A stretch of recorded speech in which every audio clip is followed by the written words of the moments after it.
بسم اللہ الرحمن الرحیم۔ سامعین کرام، آپ سن رہے ہیں شگفتہ سیریز کے سلسلے میں ایک اردو کہانی بیوی کی تلاش، جس کے مصنف ہیں اثر نعمانی، اور یہ اس سلسلے کی قسط نمبر 7 ہے۔ مجھے امید ہے آپ کو میری یہ کاوش پسند آ رہی ہوگی۔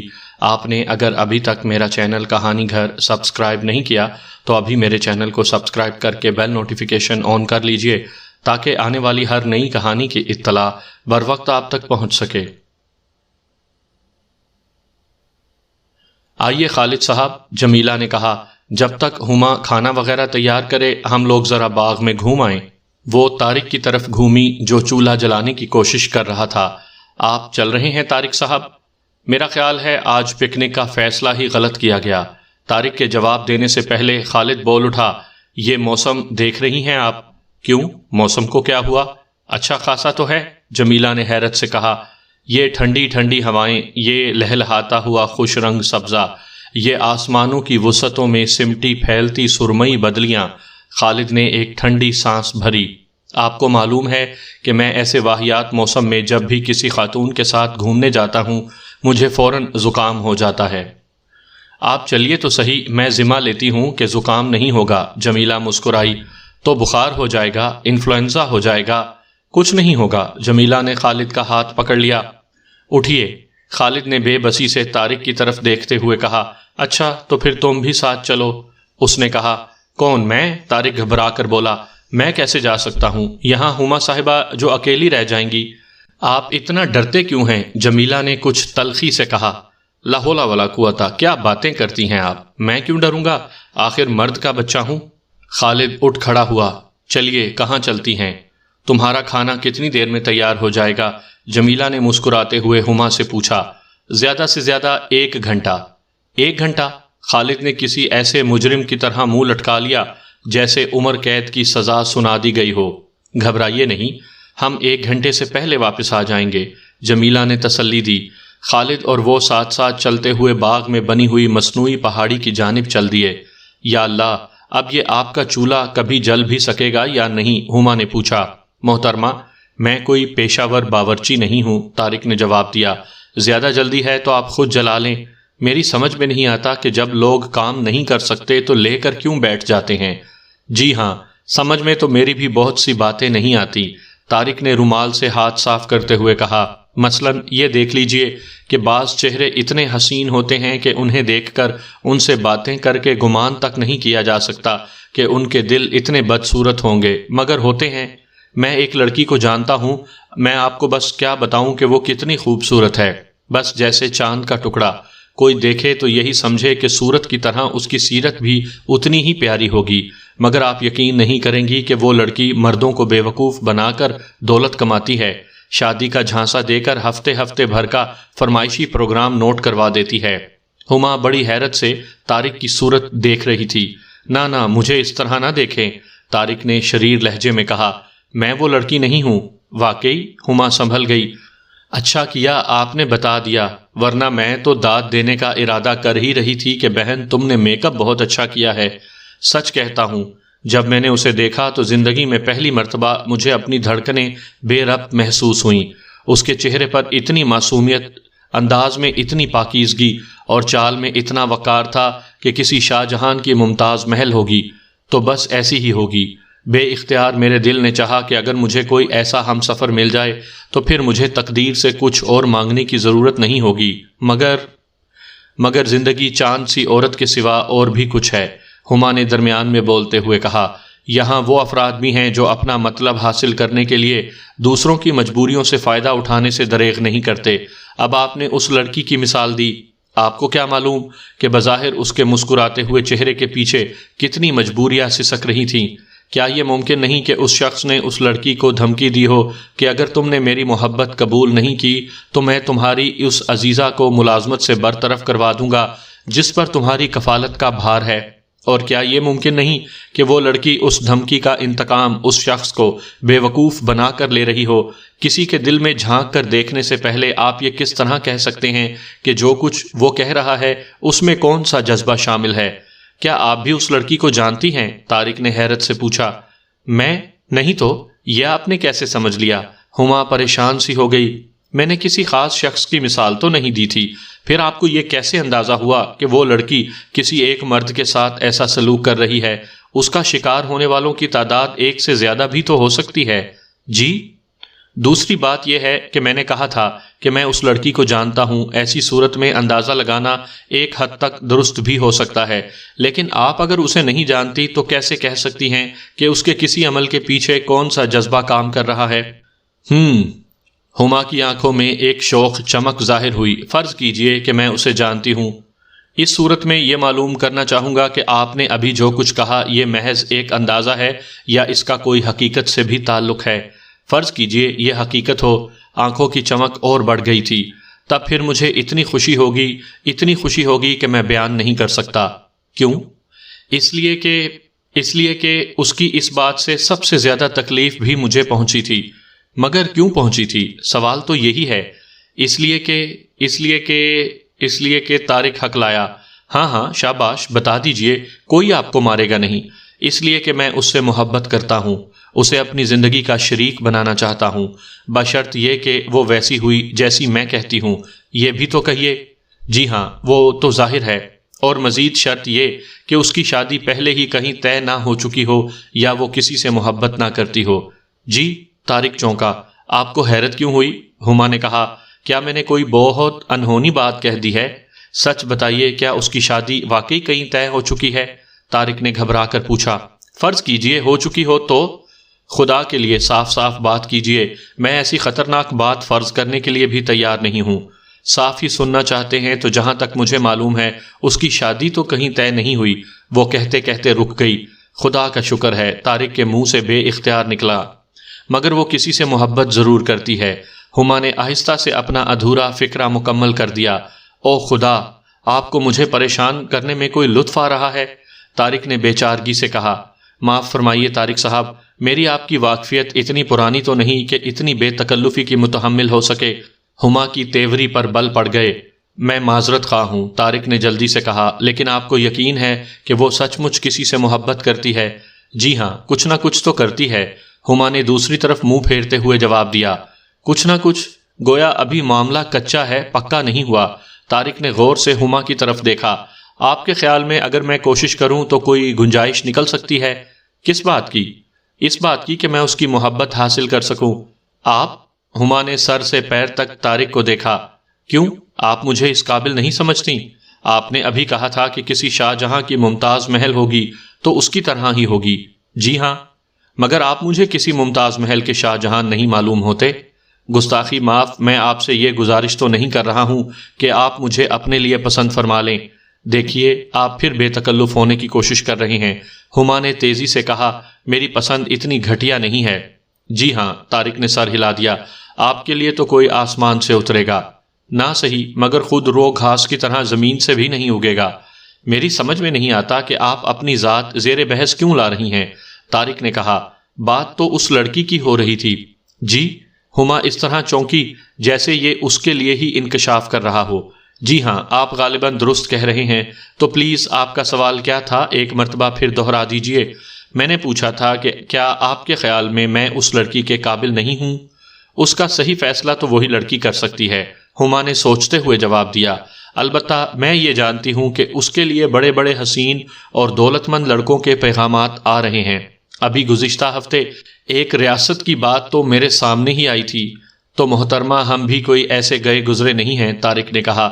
جن دنوں میں لندن میں تھا تو ایک دن بس یوں ہی بکنگم پیلس دیکھنے چلا گیا.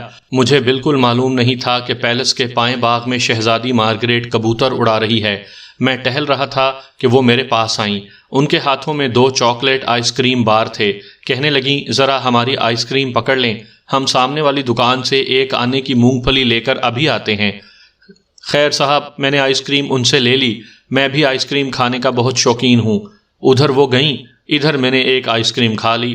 وہ مونگ پھلی لے کر واپس آئیں اور میرے ہاتھ میں 1 آئس کریم بار دیکھا تو حیرت سے پوچھنے لگیں کہ 1 کہاں گیا. میں نے جواب دیا، وہ تو میں نے کھا لیا. پوچھا کس طرح؟ میں نے دوسرا آئس کریم بار بھی کھا کر بتایا کہ اس طرح. میرے اس جواب پر وہ ایسی لوٹ پوٹ ہوئیں کہ ملکہ الزبتھ سے صاف کہہ دیا کہ شادی کروں گی تو مسٹر طارق سلیم سے، ورنہ کسی سے نہیں کروں گی. بڑا ہنگامہ ہوا. یہ معاملہ کئی برس تک چلتا رہا. اخبارات نے تو خدا معلوم کیا کیا افواہیں اڑائیں۔ شہزادی کی شادی نہ کرنے کے سلسلے میں بڑے افسانے تراشے گئے، مگر حقیقت یہ ہے کہ اس تاخیر کی وجہ صرف یہ تھی کہ وہ مجھ سے شادی کرنا چاہتی تھیں۔ میں نہیں چاہتی کہ اپنی سہیلی کی جانب سے ایسی اوچھی باتوں کا مظاہرہ کروں، ہما نے ناگواری سے کہا، لیکن آپ نے سلسلہ چھیڑا ہے تو میں یہ کہے بغیر نہیں رہ سکتی کہ جس زمانے میں شہنشاہ ایران تاج و تخت کے وارث کے لیے ملکہ ثریا کو طلاق دے کر کسی اچھی لڑکی کی تلاش میں تھے تو ان کے رشتہ دار خاص طور سے افسر تقریبات کئی مرتبہ میری سہیلی کے گھر آئے گئے۔ دبی زبان سے بارہا اپنی خواہش کا اظہار کیا، مگر میری سہیلی کے والدین اسے اتنی دور بیانا نہیں چاہتے تھے۔ اتنا ہی نہیں، اردن کے ولی عہد شہزادہ حسن تو باقاعدہ مچل گئے تھے، لیکن ان کا معاملہ بھی نہ صرف دور کا تھا بلکہ وہاں آئے دن جنگ ہوتی رہتی ہے۔ میری سہیلی کی امی نے سنتے ہی کانوں پر ہاتھ رکھے کہ نا بابا، یہاں ہر وقت میرے دل کو دھڑکا لگا رہے گا۔ آپ باتیں تو اتنی بڑی بڑی کر رہی ہیں جیسے آپ کی سہیلی کسی ملک کی شہزادی ہے۔ طارق نے منہ بنایا، خواہ محترمہ کسی کرائے کے کوارٹر میں ہی کیوں نہ رہ رہی ہوں، جیسے آپ ضرور کسی سلطنت کے ولی عہد ہیں اور دہلی کے لال قلعے میں رہتے ہیں۔ آپ نے شاید طنز کیا ہے، مگر ہم لوگ دہلی کے لال قلعے میں بھی رہ چکے ہیں۔ غالباً یہ ان دنوں کی بات ہوگی جب وہاں پناہ گزینوں کے کیمپ لگے تھے، ہما نے آہستہ سے کہا۔ اب وہ زمانہ نہیں رہا، یہ اور بات ہے، لیکن طارق اپنی دھن میں کہہ رہا تھا۔ ایک دم چونک کر اس نے ہما کو دیکھا۔ کیا کہا آپ نے؟ آپ نے ابھی کیا کہا تھا؟ کچھ نہیں، آپ اپنی بات پوری کیجئے۔ ہما ہنسی ضبط کرنے کے لیے دوسری طرف دیکھنے لگی۔ طارق نے بگڑتے ہوئے کہا، آپ میری باتوں کو جھوٹ سمجھ رہی ہیں، مگر کسی کے سمجھنے یا نہ سمجھنے سے حقیقت نہیں بدل سکتی۔ میں اتنے بڑے خاندان کا فرد ہوں کہ آپ تصور نہیں کر سکتی۔ میرے پردادا موتیوں سے گولیاں کھیلا کرتے تھے۔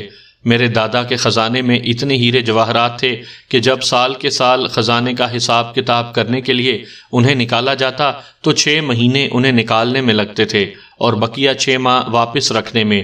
جب میرے والد صاحب کی شادی میری والدہ ماجدہ سے ہوئی تو شادی کے دوسرے دن انہیں یوں ہی خیال آ گیا کہ جہیز کے دوسرے تحفے اپنی نگرانی میں رکھوا دیں۔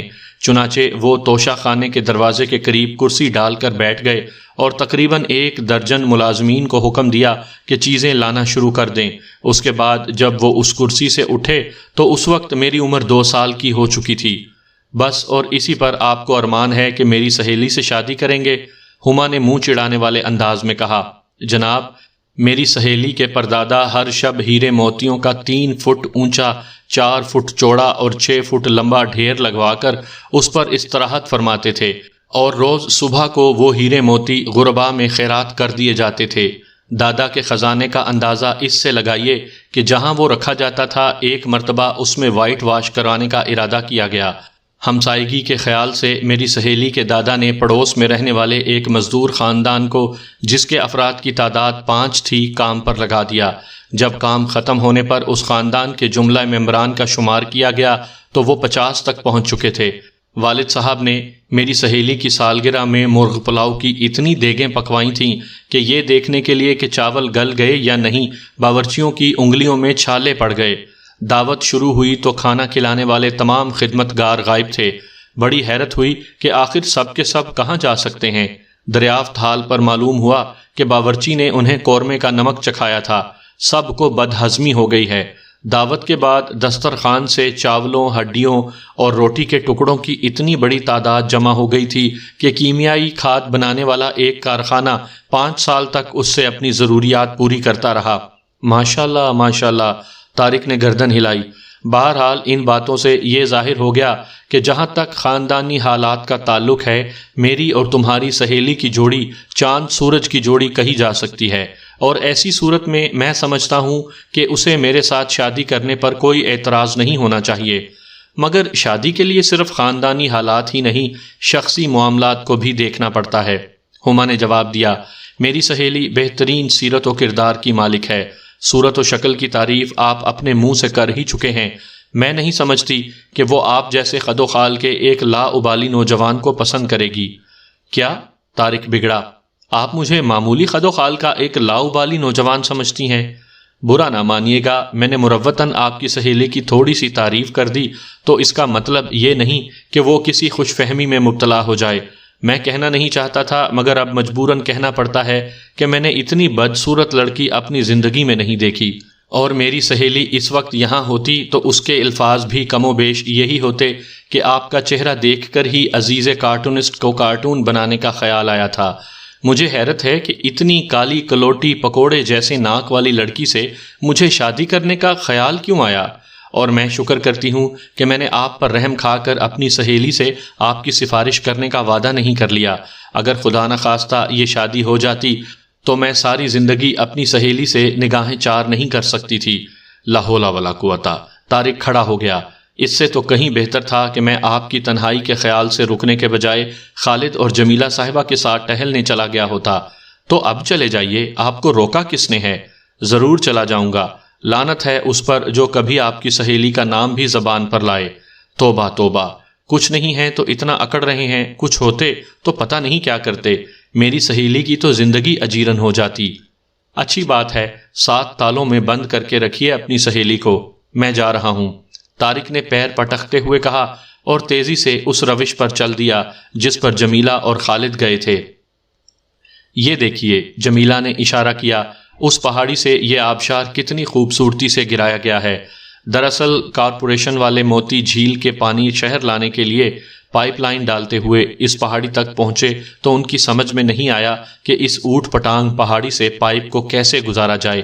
ایک بچے نے رائے دی کہ اوپر سے پانی نیچے پھینک دو اور نیچے سے اٹھا لو، چنانچہ یہی کیا گیا۔ بعد میں چیئرمین صاحب نے دیکھا تو دیر تک افسوس کرتے رہے کہ ایک بچے کی باتوں میں آ کر انہوں نے مفت میں شہریوں کو ایک آبشار فراہم کر دیا۔ خالد نے گویا جواب دیا، پانی کی اڑتی ہوئی بوندیں بالکل ایسی معلوم ہو رہی ہیں جیسے موتی لٹائے جا رہے ہوں۔ جمیلہ نے کہا، ہماری قوم کی سب سے بڑی خوبی یہ ہے کہ ہم ایسی جگہ دولت لٹاتے ہیں جہاں اس سے کوئی فائدہ نہ اٹھا سکے۔ خالد بولا، پھر بھی آپ کو ایسی باتیں ذرا آہستہ کہنی چاہیے، ابھی کسی کو ان کے موتی ہونے کا پتہ نہیں ہے۔ جی چاہتا ہے کہ میں زندگی بھر ان موتیوں کی پھوار میں بیٹھی ہوئی آبشار کا جل ترنگ سنتی رہوں۔ غالباً آپ نے اس پر غور نہیں کیا کہ ہر چند بوندیں بہت چھوٹی ہیں، مگر 5 منٹ میں سارے کپڑے پانی میں شرابور ہو سکتے ہیں، اور اس کے بعد نزلہ، زکام، انفلوئنزا، آچھی۔ ان خوش رنگ پھولوں کو دیکھیے، ہوا کے جھونکوں کے ساتھ اس طرح جھوم رہے ہیں جیسے کوئی کمزور پہلوان اکھاڑے میں طاقتور حریف کے گھونسے کھانے کے بعد ناک آؤٹ ہونے سے پہلے جھومتا ہے۔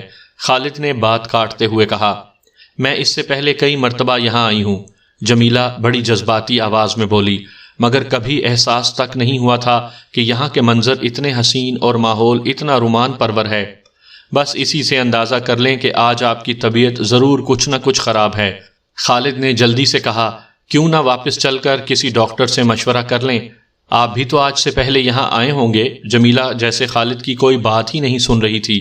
جی ہاں، آ چکا ہوں۔ خالد نے ایک ٹھنڈی سانس بھری، ایک مرتبہ نہیں، کئی بار، مگر تب آپ میرے ساتھ نہیں تھیں۔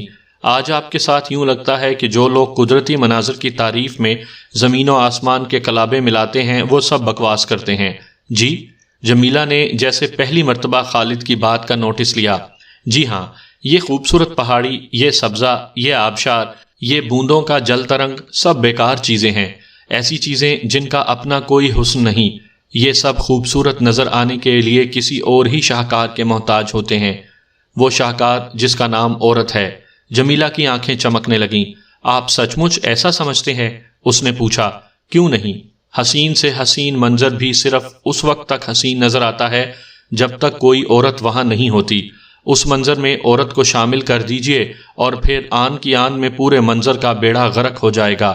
خالد نے بڑے پرخلوص انداز میں کہا۔ جمیلہ کی تیوریاں چڑھ گئیں۔ تو یہ ہے عورت کے بارے میں آپ کا نظریہ؟ وہ چڑھ کر بولی۔ اور اس کی وجہ جانتی ہیں؟ خالد اپنی دھن میں بولے جا رہا تھا۔ اس کی وجہ یہ ہے کہ دنیا کی ہر چیز کا حسن عورت کے حسن کے مقابلے میں ماند پڑ جاتا ہے۔ اتفاق سے آج یہاں کوئی نہیں ہے، لیکن اگر ہوتا تو میں دعوے سے کہہ سکتا ہوں کہ ان سب کی نگاہیں منظر کی طرف نہیں، آپ کی طرف لگی ہوتیں۔ جمیلہ کی پیشانی کے بل آنے واحد میں غائب ہو گئے۔ سچ کہہ رہے ہیں؟ اس نے خالد کی آنکھوں میں دیکھنے کی کوشش کی۔ نہیں، جھوٹ، خالد نے بڑی ایمانداری سے جواب دیا۔ اچھا تو بتائیے کہ وہ کیوں دیکھ رہے ہوتے؟ جمیلہ اٹھلائی۔ اس لیے کہ نہیں، میں اس کا جواب نہیں دے سکتا، یہ کام صرف آئینے کا ہے۔ خالد نے کہا، آپ گھر چلیں تو میں آپ کو آئینہ دکھا سکتا ہوں یا پھر آپ خود دیکھ لیجئے گا۔ جمیلہ خالد کی طرف دیکھتے ہوئے کافی دیر تک خاموش بیٹھی رہی۔ آپ سے طارق نے کچھ کہا تھا؟ آخر اس نے پوچھا۔ وہ بھلا آدمی تو ہمیشہ ہی کچھ نہ کچھ کہتا رہتا ہے، مگر میں اس کی باتوں کا برا نہیں مانتا۔ میرا مطلب تھا کہ میرے بارے میں کچھ کہا تھا؟ آپ کے بارے میں؟ خالد نے پلکیں جھپکائیں۔ آچھیں دیکھیے مجھے زکام ہونے لگا ہے، میرا خیال ہے اب واپس چلا جائے۔ انہوں نے آپ کو یہ نہیں بتایا کہ میں نے آپ دونوں کو کالج سے فرار ہونے کا موقع کیوں دیا تھا؟ خالد نے ایک کہا بلند کیا۔ ہاں واللہ وہ پوزیشن بھی کیا تھی، پرنسپل صاحبہ فون کرنے گئی تھیں، دوسری طرف آپ آنکھیں نکالے گھور رہی تھیں اور ہمارا دم خشک ہوئے جا رہا تھا۔ پھر جب آپ کی مہربانی سے بھاگے ہیں تو یقین کیجئے کالج سے 5 میل آگے بھاگتے چلے گئے اور پلٹ کر دیکھنے کا حوصلہ نہیں ہوا۔ ہاں یہ حماقت بھی زندگی بھر یاد رہے گی۔ میں جانتی ہوں کہ آپ بات ٹالنے کی بڑی کامیاب کوشش کر رہے ہیں، جمیلہ نے کہا، مگر اس وقت آپ کی کوئی کوشش کامیاب نہیں ہوگی۔ میں آخری مرتبہ پوچھ رہی ہوں کہ طارق نے آپ کو بتایا تھا کہ میں نے آپ لوگوں کو بھاگنے کا موقع کیوں دیا؟ جمیلہ کا لہجہ دفعتاً تلخ ہو گیا۔ میں نے طارق صاحب سے 2 ٹوک الفاظ میں کہہ دیا تھا کہ یا تو آپ دونوں کو سزا کے لیے تیار ہو جانا چاہیے یا پھر سزا کے لیے تیار ہو جانا چاہیے۔ خالد نے بات کاٹ کر کہا، اگر آپ لوگوں کے لیے یہ سزا ہے تو پھر سزا ہی صحیح۔ جمیلہ نے ترشی سے جواب دیا، بہرحال یہ طے ہے کہ آپ کو یا طارق کو یہ سزا برداشت کرنا پڑے گی اور اس کا فیصلہ آج ہی ہونا ہے۔ فیصلہ ہی کیا جمیلہ صاحبہ؟ خالد نے ایک گہری سانس لی۔ میں نے تو طارق سے کہہ دیا تھا کہ بھیا ابھی تم نوجوان ہو، تمہارے سامنے پوری زندگی پورا مستقبل پڑا ہے، تم بے موت کیوں مرتے ہو؟ فکر مت کرو، تمہارے بجائے میں قربانی دوں گا۔ جی؟ جمیلہ کو شاید اس بات کی توقع نہیں تھی۔ جی ہاں، دیکھیے نا، میں قبر میں پیر لٹکائے بیٹھا ہوں۔ خالد نے بڑی سنجیدگی سے جواب دیا، آج مرا، ہفتے بھر بعد 8واں دن۔ آخر مجھے کیا حق ہے کہ میں اپنی چند روزہ زندگی کے لیے ایک دوست کو جیتے جی قبر میں اتار دوں؟ آپ مذاق کر رہے ہیں؟ جمیلہ کو دوبارہ غصہ آنے لگا۔ ہرگز نہیں، ڈاکٹر منظور الہی سے جا کر پوچھئے کہ پچھلے سال انہوں نے میرے سینے کا ایکس رے دیکھ کر کیا کہا تھا؟ کیا کہا تھا؟ انہوں نے کہا تھا، آچھیں، خالد نے زور سے ناک مس لی۔ بتاتے کیوں نہیں، رک کیوں گئے؟ جمیلہ نے کچھ اضطراب سے پوچھا۔ انہوں نے کہا تھا تم بچ نہیں سکتے، ضرور مر جاؤ گے، تمہیں تپدق ہو گئی ہے۔ خالد نے جواب دیا، دونوں پھیپھڑے چھلنی ہو چکے ہیں، جگر پھول گیا ہے، گردے سکڑ گئے ہیں، آنتیں سوکھتی جا رہی ہیں، اعصاب جگہ جگہ سے شکستہ ہیں۔ اپنے پھولے ہوئے جسم پر مت جاؤ، یہ غبارے کی طرح ایک ہی مرتبہ سوئی چبونے سے پچک جائے گا، اس لیے میں کبھی انجیکشن نہیں لگواتا۔ ڈاکٹر صاحب نے بتایا کہ تمہاری جسمانی حالت اتنی تباہ حال ہے کہ مجھے حیرت ہے کہ تمہیں نمونیا، سرسام، فالج، لقوہ، سرطان یا ایسی ہی قابل ذکر بیماریوں نے ابھی تک کیوں بخشا ہوا ہے؟ تمہیں اب تک صرف تپدق ہی کیوں ہے؟ تمہیں تو بہت پہلے انا للہ و انا الیہ راجعون ہو جانا چاہیے تھا۔ آپ یقیناً مذاق کر رہے ہیں، جمیلہ نے گھبرا کر ایک قدم پیچھے ہٹتے ہوئے کہا۔ مجھے بھی یقین نہیں آیا تھا، خالد نے بتایا۔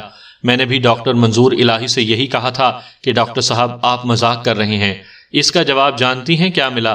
پہلے انہوں نے گھور کر مجھے دیکھا، پھر ایکس رے پر نظر ڈالی، اس طرح کام نہیں بنا تو چشمہ لگا کر دیکھا، زور سے 2 تھپڑ مارے، میرے نہیں بلکہ اپنے، کان کھینچے، میرے نہیں بلکہ لیبارٹری اسسٹنٹ کے، اور چیخ کر بولے، گدے، یہ کس کا ایکس رے اٹھا لائے ہو؟ خالد صاحب کا نمبر تو 420 ہے۔ پھر مجھ سے کہا، معاف کرنا بھائی، یہ تمہارا نہیں ہے، مگر مجھے یقین ہے کہ تمہارا ایکس رے بھی یہی کچھ بتائے گا۔ میں چپ چاپ گھر چلا آیا، اس لیے کہ مجھے معلوم تھا کہ اس مرتبہ وہ گدھا لیبارٹری اسسٹنٹ کسی اور کا ایکس رے اٹھا لائے گا، کیونکہ میں نے تو کوئی ایکس رے اتروایا ہی نہیں تھا۔ اور پھر جب جمیلہ اور خالد واپس جا رہے تھے تو جمیلہ کے منہ سے غصے کے مارے کوئی بات نہیں نکل رہی تھی۔ پھر بھی اس نے ہما اور طارق کے پاس پہنچنے سے پہلے یہ کہہ ہی دیا، میں صرف اگلے ہفتے تک اپنی زبان بند رکھوں گی۔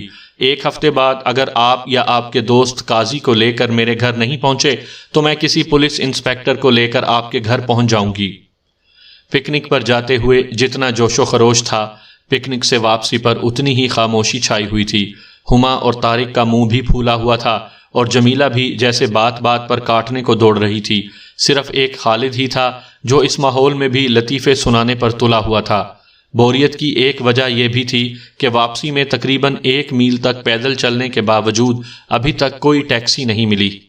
میں نے تمہیں وہ قصہ سنایا تھا، اس نے کہا۔ کون سا؟ طارق نے بڑے بور لہجے میں پوچھا۔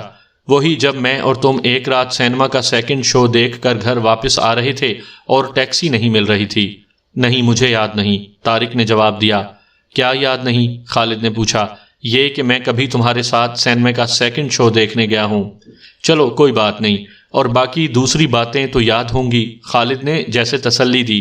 جب میں تمہارے ساتھ گیا ہی نہیں تو دوسری باتوں کا کیا سوال پیدا ہوتا ہے؟ طارق نے ناگواری سے کہا۔ جب تمہیں کوئی واقعہ یاد ہی نہیں ہے تو اس کی نفی کیسے کر سکتے ہو؟ خالد نے جواب دیا۔ بہرحال مجھے اچھی طرح یاد ہے جب ہم سینما سے کافی دور نکل آئے اور پھر بھی کوئی ٹیکسی نہیں ملی تو تم گھبرا گئے۔ میں گھبرا گیا؟ طارق نے بے اعتباری سے پوچھا۔ ہاں اور کیا، تم ہمیشہ کے ڈرپوک ہو، تمہیں ہمیشہ یہ خطرہ لگا رہتا ہے کہ کوئی اندھیرے اجالے میں تمہیں لوٹ نہ لے۔ یہ کب کی بات ہے؟ اندازاً 2 مہینے ہوئے ہوں گے، خالد نے بتایا۔ ہاں تب پھر ممکن ہے، طارق نے سر ہلا دیا۔ میں اس وقت تک تمہیں ٹھیک سے جانتا نہیں تھا۔ اس کے بعد کیا ہوا خالد صاحب؟ ہما بھی خاموشی سے چلتے چلتے تھک گئی تھی۔ ہونا کیا تھا؟ گھر سے 10-5 قدم دور رہ گئے ہوں گے کہ دور سے ایک ٹیکسی آتی دکھائی دی، خالد نے کہا۔ طارق صاحب نے جلدی سے ہاتھ اٹھا دیا۔ میں نے کہا بھی کہ گھر تو آ ہی گیا ہے، اب ٹیکسی کا کیا ہوگا، مگر یہ نہیں مانے۔ وہ گھر کس کا تھا؟ طارق نے سرسری لہجے میں سوال کیا۔ گھر تو میرا ہی تھا، مگر آپ کسی کی سنتے کب ہیں؟ خالد نے جواب دیا۔